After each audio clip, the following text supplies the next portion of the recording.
Aujourd'hui, il y a un mélange de choses que je déteste absolument par rapport à l'industrie et d'un autre côté, des choses qui me font vraiment plaisir. Salut à tous, ici Reg, bienvenue dans les actualités cinéma série de la semaine. On va parler de plein de trucs hyper intéressants. Comme d'habitude, dans la description, le commentaire épinglé, il y a la liste des actualités, mais je vous incite à vous intéresser à toutes les actus parce qu'il y en a pas mal d'intéressantes cette semaine qui vont vraiment impacter les années qui viennent. Vous allez voir, il y a pas mal de trucs. Et encore une fois, l'objectif, c'est vous donner mon avis sur l'actualité. C'est pas juste le listing de l'actualité, ça n'a pas trop d'intérêt sur ma chaîne. J'ai envie qu'on en débatte dans les commentaires et je compte aussi sur vous. Mais avant de commencer, j'aimerais remercier le partenaire officiel de celle-ci, CyberGhostVPN et ses 38 millions d'utilisateurs et presque 5,5 sur Trustpilot. Vous le savez, nous avons l'un des pires catalogues streaming et c'est un vrai problème pour beaucoup d'entre nous. Il suffit d'essayer Netflix dans des pays comme la Belgique, la Suisse, le Canada par exemple, pour la VOSTFR et la VF, et vous allez voir un catalogue bien plus impressionnant. Par exemple, Equalizer 3 est déjà dispo et des films comme Dumb Money seront dispo en début de semaine prochaine si je dis pas de bêtises. Essayez Disney+, vous allez voir que le catalogue est complètement différent et bien plus impressionnant aussi. Même Apple vient de mettre mon film préféré l'année dernière, Killers of the Flower Moon. Et pour ceux qui veulent découvrir Max en avance, vous pouvez, vous prenez un VPN dans n'importe quel pays de l'Union Européenne qui a Max, il y en a pas mal et c'est super simple. Pareil pour les gros consommateurs de YouTube, si vous êtes comme moi, vous regardez beaucoup de vidéos, vous n'avez pas envie de vous taper des pubs, vous prenez YouTube Premium dans un pays où c'est beaucoup moins cher, j'en sais rien, la Turquie, l'Argentine, la Roumanie, l'Inde, et vous allez pouvoir regarder YouTube sans publicité. Vous pouvez partager un compte avec 7 personnes au total, c'est disponible sur tous vos appareils préférés, c'est super simple d'utilisation, en quelques clics c'est fait sans aucun problème. Vous pouvez essayer par vous-même car vous êtes satisfait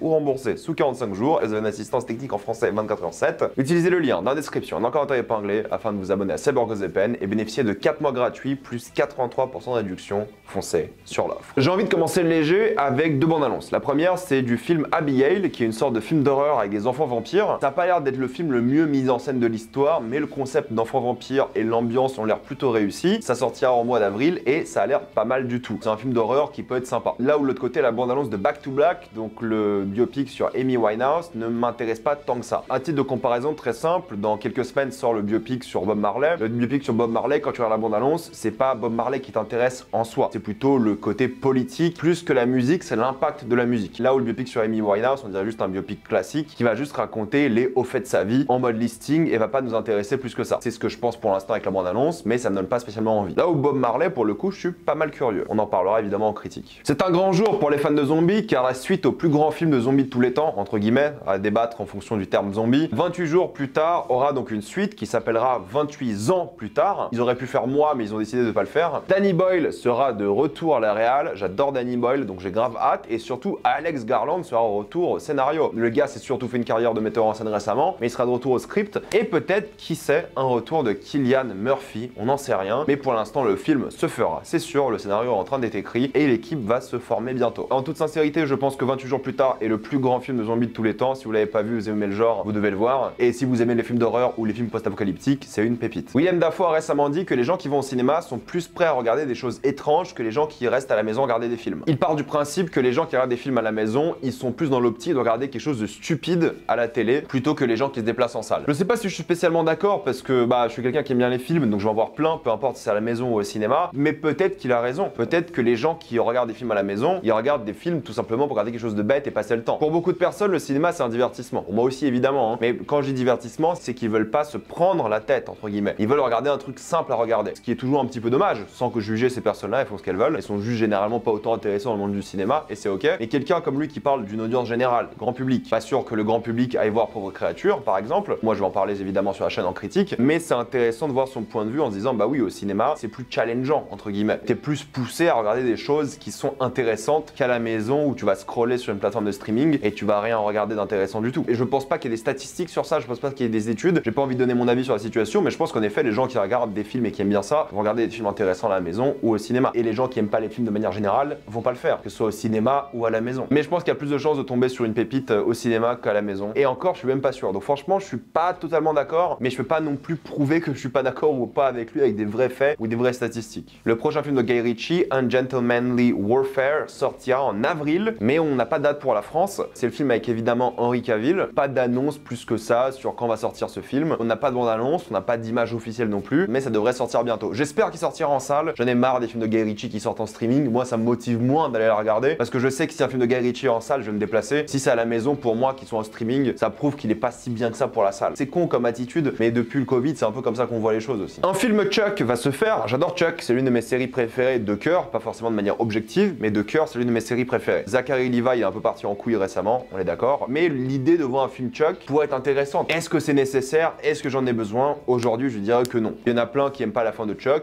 Moi, elle me va. Écoutez, je vais pas me prendre la tête avec ça. S'il y aura jamais de film Chuck, je peux vivre. C'est pas comme Community par exemple, où là, il faut un film qui arrive bientôt. On sait que le prochain Conjuring va s'appeler Last Rites et c'est pas quelque chose qui m'intéresse. Pourquoi? Parce que c'est le réalisateur du 3 et c'est tout. C'est tout ce que j'ai besoin de dire. Le 3 était vraiment décevant, donc j'ai pas vraiment hâte de voir ce film, même si j'aime bien l'univers en théorie. On continue avec les films d'horreur en parlant de Mia Goth qui a frappé visiblement un figurant lors du tournage de Maxine. Elle a frappé, elle s'est moquée, elle a raqué ce fameux figurant qui a porté plainte contre elle. Si c'est vrai, c'est inadmissible et c'est clairement dégueulasse et j'espère qu'elle sera punie parce que surtout les figurants, les pauvres, qui gagnent que dalle, qui sont là quasiment toute la journée pour certains, de te faire maltraiter par la star, c'est bon quoi. Si c'est vraiment grave, je vois pas pourquoi on lui donnerait encore une carrière à elle alors que d'autres acteurs ont souvent fait moins grave, on n'a pas toutes les infos encore, hein, et ils ont plus de carrière quoi. Je les défends pas non plus, hein, mais juste faut un peu d'équilibre aussi. Top Gun 3 est officiel, je suis grave content, le deuxième était l'un des meilleurs blockbusters de ces dernières années, c'est la vérité, je le maintiens. Le tournage devrait commencer en 2025, donc j'imagine pour une sortie en 2026. J'espère qu'ils vont réussir à renouveler un peu le truc. Pour finir la discussion concernant les récompenses en termes de séries télé, hier ont eu lieu les Emmy Awards. En gros, c'est la récompense la plus prestigieuse américaine pour les séries. Voyez ça comme les Oscars des séries. Si vous gagnez ça, vous êtes vraiment au top niveau télé. C'est vraiment la récompense. C'est divisé par catégorie. Dans la catégorie mini-série, c'est la mini-série Beef qui a tout gagné avec 8 statuettes. Elle a gagné évidemment les récompenses les plus prestigieuses dans la catégorie. C'est mérité, c'était la meilleure mini-série de l'année dernière. Donc aucune surprise. Dans la catégorie comédie, c'est The Bear qui a gagné 10 statuettes. C'est aussi la série qui a gagné le plus de statuettes tout court lors de la cérémonie. De même, c'était totalement mérité, il n'y a rien à dire. Aucune surprise de ce point de vue-là non plus. C'était de loin la meilleure série de comédie entre guillemets. C'est une raison stratégique pour laquelle c'est dans la catégorie comédie. Et elle méritait de gagner. Et dans la catégorie dramatique, qui en soit considérée comme la plus prestigieuse aussi, c'est Succession qui a tout gagné avec 6 récompenses, mais évidemment les plus importantes, dont meilleure série, meilleure actrice, première victoire d'ailleurs pour Sarah Snook, meilleur acteur pour Kieran Culkin qui a gagné aussi sa première statuette, meilleur acteur secondaire pour Matthew McFadyen qui a gagné sa deuxième statuette, meilleure réalisation pour Mark Mylod qui a gagné son 4e Emmy, et Jesse Armstrong, le showrunner de la série, qui a gagné sa 7e statuette, son 7e Emmy Award, parce qu'il faut savoir que Succession a gagné chaque année le meilleur scénario. Pour chaque diffusion de la série, elle a gagné au moins un Emmy Award pour meilleur scénario, et vu que Jesse Armstrong c'est scénariste, forcément. Mais en plus de ça, vu que ça a toujours ou quasiment toujours gagné meilleure série dramatique, il était aussi producteur, donc showrunner, donc il a gagné aussi. Ça en fait l'un des showrunners les plus primés de l'histoire quand même. Mais un point intéressant à noter, c'est que Better Call Saul a battu un record aussi. C'est la série qui a le plus de nominations avec 0 victoire, ce qui est quand même assez étonnant. Malheureusement, je pense que Better Call Saul a subi plein de choses, a subi la concurrence vraiment massive de d'autres séries, parce que la concurrence était toujours très compliquée concernant Better Call Saul. J'ai regardé un peu les nominations, il n'y a jamais eu d'après moi de vrai braquage. La série contre laquelle elle a perdu méritait aussi. Dommage pour Bob Odenkirk, évidemment, dommage pour Rhea Seehorn aussi, évidemment. C'est clairement triste, mais bon, les statuettes c'est sympa, mais rappelez-vous que des séries comme The Wire ont aussi gagné 0 Emmy, et c'est considéré comme l'une des plus grandes séries de tous les temps. Un point sur le box-office, Godzilla Minus One, qui sort cette semaine en France de manière un peu plus officielle, a dépassé les 100 millions au box-office international pour un budget de moins de 10 millions. C'est un véritable carton, j'espère qu'il sera aussi un carton en France, j'en parlerai personnellement sur la chaîne cette semaine aussi en critique, mais c'est un véritable succès. De même pour Two of Toi, qui sort chez nous je crois la semaine prochaine, qui va dépasser les 80 millions pour un budget de 25 millions, c'est très bien aussi. Est-ce que le film me motive?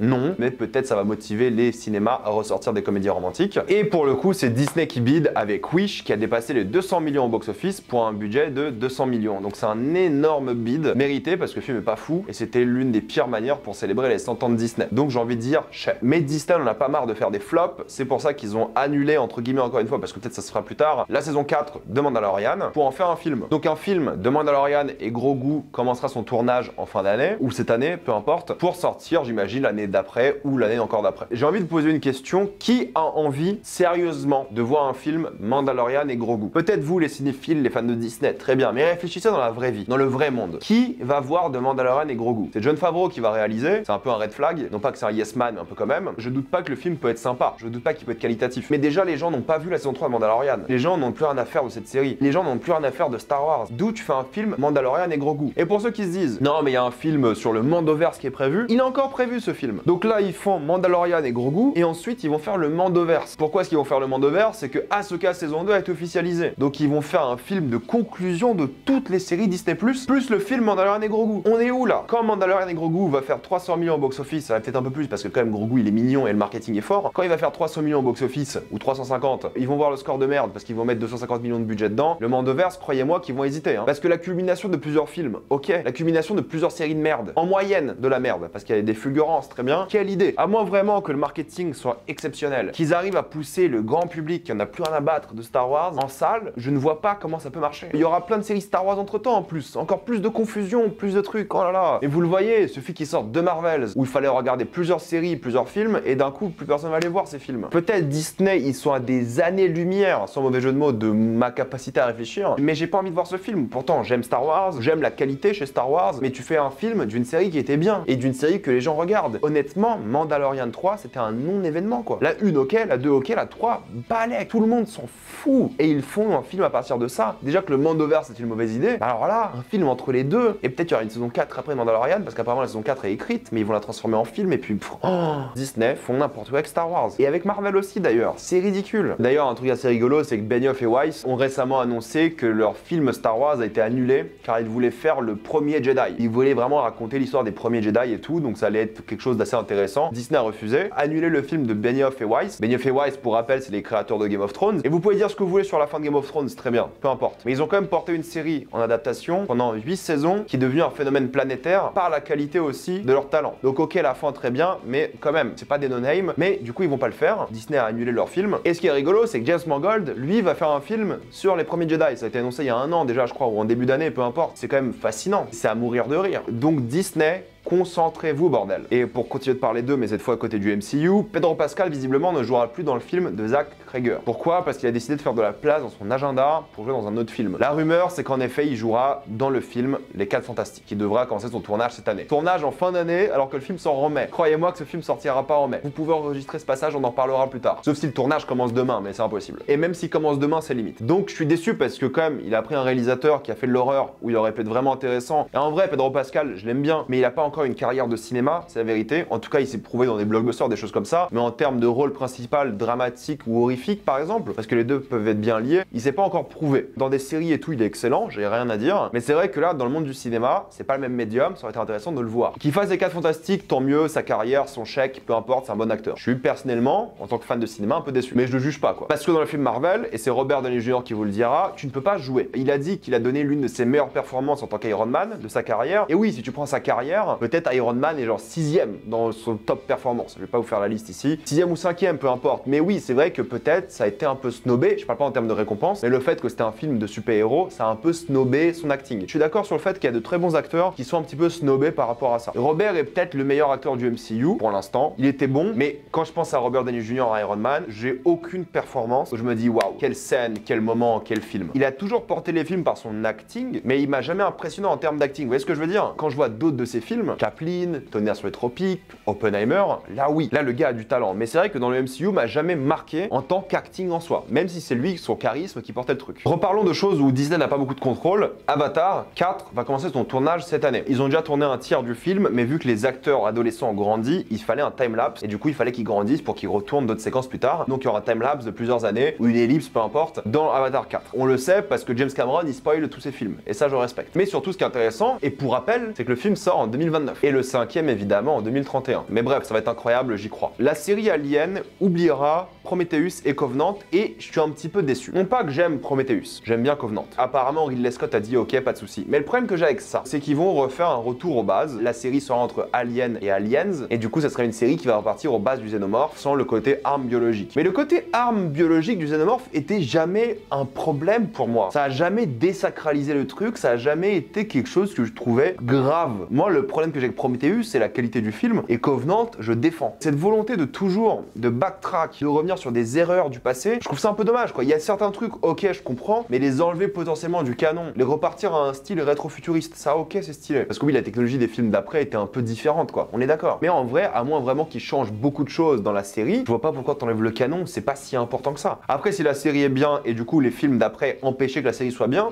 ok pourquoi pas. Mais je suis toujours un peu tatillon par rapport à ça, parce que je suis pas toujours très fan quand ils changent ce genre de truc, juste pour changer ce genre de truc parce que les fans aimaient pas. T'es un artiste, assume ce que t'as fait et écris autour de ce que t'as fait déjà. déjà, à moins vraiment que c'est trop bloquant, et là je comprends. On verra la série, du coup, j'imagine, l'année prochaine. Quelques news Netflix avec le fait qu'ils aient 23 millions d'abonnés qui ont l'abonnement publicité. Écoutez, je comprends qu'on est dans une situation économique difficile, je suis tout à fait d'accord. On vit carrément moins bien que nos parents, leurs parents à eux, on est d'accord. L'argent se fait compliqué, je comprends. Mais s'il vous plaît, quitte à regarder des séries Netflix ou peu importe, trouvez un moyen de regarder sans publicité. Je vous incite pas à pirater, évidemment que non. Mais payer pour se taper des pubs en plein milieu, c'est un concept qui ne devrait même pas exister. Quand tu payes, normalement, t'as pas de publicité. C'est pour ça que la télé était gratuite, mais t'avais quand même des pubs. Là, ok, mais là, tu payes et t'as des pubs. Moi, par principe, je trouve ça dégueulasse. Je comprends les gens qui ont pas d'argent et tout, et je comprends les gens qui sont pas dérangés par des pubs, mais bien sûr que ça dérange. Vous en rendez peut-être pas compte, mais en termes de rythme, en termes de construction d'une œuvre, même si les pubs sont bien placées, ça dérange. C'est pour ça que la télé aussi, je recommande jamais de regarder la télé, parce que ça vous gâche votre expérience. Il y a 4 minutes de pub dans 1 heure, quoi. Même votre série, elle est constamment coupée avec des pubs. J'imagine même pas me taper une pub après un moment émouvant dans une œuvre. Je ne conseillerais jamais assez de ne jamais prendre ces abonnements. Limite, faites un investissement. Désabonnez-vous pendant que vous n'utilisez pas Netflix, et quand vous utilisez pendant un mois, bah charbonnez un petit peu, regardez les séries que vous voulez et désabonnez-vous après, même si c'est un peu plus cher, quoi. Laurence Fishburne va jouer Régis dans The Witcher saison 4. Je pense vraiment que Laurence Fishburne peut être un bon choix pour le personnage en ayant lu les livres. Il peut coller. Maintenant, est-ce qu'il y a une volonté de la part de Netflix à ce que ça ressemble le moins possible à ce qu'on connaît du personnage? Je pense aussi. C'est un plutôt gros nom, mine de rien, Laurence Fishburne, donc c'est cool qu'il revienne dans la série. Mais maintenant, la vraie question, est-ce que j'en ai quelque chose à faire de la série? C'est ça la vraie question qu'il faut se poser. La réponse est non. Et croyez-moi, il y a peu de chances qu'il y ait une saison 5. Mais j'espère qu'ils vont pas massacrer ce personnage, en tout cas, et je pense vraiment que Laurence sera ok dans l'œuvre, si on peut appeler ça une œuvre. Our Flag Means Death a été annulé après une 2e saison. C'est rigolo quand même qu'une série existe dans le monde, surtout une série comme ça qui était plus ou moins populaire aux États-Unis, qu'elle ait le temps de faire 2 saisons, qu'elle soit annulée et qu'on ait toujours pas de nouvelles sur la diffusion en France. C'est quand même honteux. Bref, c'est compréhensible, la saison 2 était moins bien et m'a un petit peu énervé alors que j'ai adoré la première saison, et en vrai la fin de la saison 2 était une vraie fin, donc ça me dérange pas. Concernant les castings de Last of Us, Isabella Merced jouera Dina et Young Mazino jouera Jessie. Ça m'a l'air de bons castings, ce sont de bons acteurs, honnêtement c'est une bonne nouvelle, et HBO sont rarement mauvais avec les castings. Bong Joon-ho est en tête des protestations en Corée du Sud concernant le suicide, j'en avais parlé récemment, de Lee Sun-kyun qui s'est suicidé d'après beaucoup de personnes suite à la pression de la société coréenne sur lui, suite aux interrogations policières violentes, suite à la pression médiatique, et Bong Joon-ho est le premier à en parler et en tête de file, on va dire, des artistes qui s'opposent à ce qui s'est passé. C'est courageux dans une société comme ça de protester la culture même de la société. On le connaît bien, Bong Joon-ho, il a toujours fait des films où il critiquait un peu les valeurs dominantes. Et pourquoi je vous parle de lui dans cette catégorie-là, c'est que c'est très courageux ce qu'il fait, donc c'est très bonne chose dans un pays qui est pas habitué non plus à des manifestations et des protestations. Il pourrait entre guillemets faire du mal à sa carrière. Heureusement que la Warner est là aussi, mais c'est vrai que son film Mickey 17, qui devait sortir en mars, a été décalé à une date qu'on n'a pas encore. Grève des acteurs oblige, le tournage n'a pas l'air terminé et on n'a aucune nouvelle concernant le film et on ne sait pas du tout quand est-ce qu'il va sortir. C'est l'une des plus grosses attentes me concernant, j'espère qu'il sortira cette année, mais s'il faut prendre le temps, il faudra prendre le temps et puis basta. David Chase, le créateur et showrunner des Sopranos, trouve que maintenant les audiences de la télé ne sont plus assez exigeantes dans leur contenu et que les séries télé ne peuvent plus vraiment proposer des choses exigeantes non plus. Je suis toujours à défendre le public et je le défends encore une fois, je pense que si vous proposez du contenu exigeant, les gens vont le regarder, il suffit qu'il soit bien et je maintiens. Cependant, lorsque tu as des gens, surtout du côté de Netflix, qu'ils disent qu'ils écrivent moins bien certaines séries parce que les Américains sont cons, c'est ce qu'ils disent, hein, c'est pas moi, hein, c'est eux. Comment ne pas être d'accord avec David Chase? Parce que ce qu'il dit là est intéressant, c'est qu'il dit pas que les Américains et autres sont bêtes, c'est juste qu'on a tellement obligé les gens à regarder du contenu peu exigeant qu'ils sont devenus peu exigeants. Et c'est difficile de ramener un peu le truc à l'envers et il faut continuer à proposer des choses exigeantes. Et je suis d'accord avec lui. Paul Thomas Anderson, PTA, le GOAT, filmographie que avec des chefs-d'œuvre, ou presque, va réaliser son plus gros film pour la Warner,